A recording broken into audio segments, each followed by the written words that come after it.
सबसे पहला दुख से निकलने का तरीका है हमारी कामना। हमारी कामना जो है वो दुख का कारण है, और निकलने का कारण क्या है भाई? कामना है। अगर कामना ज्यादा करेंगे, इच्छा ज्यादा करेंगे, चाहत ज्यादा करेंगे, तो हमारे दुख की बढ़ोतरी होती जाएगी, और जितनी कम कामना करेंगे दुख की कमी होती जाएगी। दूसरी बात, हमें सुख का आनंद लेना है, और सुख हर पल में है। आप देखो इतनी ठंड में कितना भगवान सूर्य ने कितने मौसम सुहारा है, कितनी सुखानुभूति होती है। मैं आप लोगों के सामने बैठकर मुझे बड़ा सुख आनंद आ रहा है। क्या आपको आ रहा है? सच बताओ, आ रहा है आपको? आ रहे हैं?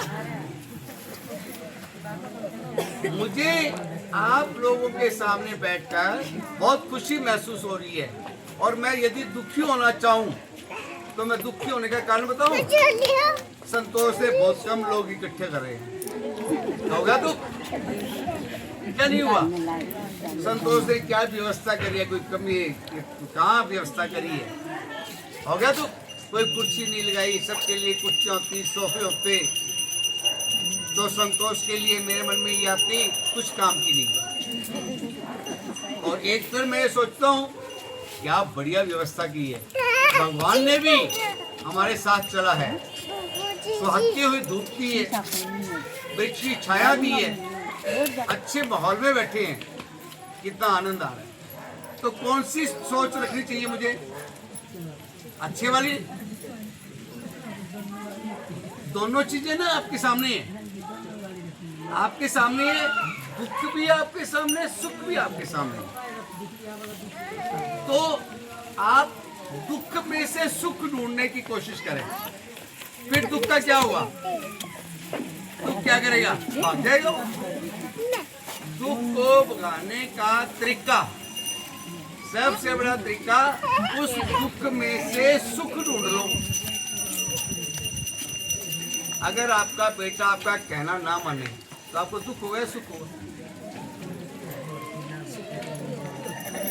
दुखी होता है ना।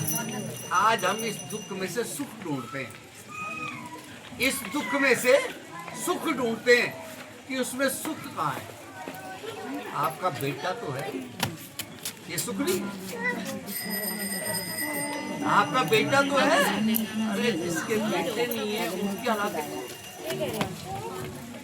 उस दुख में से सुख निकालना में आपका कहना नहीं मानना। आपको आज उसने केवल 100 रुपए दिए और 200 देता तो ज्यादा बढ़िया होता। पाल लिया ना दुख हमने एक दुख और क्रिएट कर लिया। तो यदि मुझे 100 रुपए दिए तो सुख ढूंढे। हर चीज में एक सोच बदल दो कि मुझे खुशी ढूंढनी है, सुख ढूंढना है। पंखा चल रहा है तो सुख, नहीं चल रहा तो और सुख। कैसे ढूंढोगे? ये ढूंढने का तरीका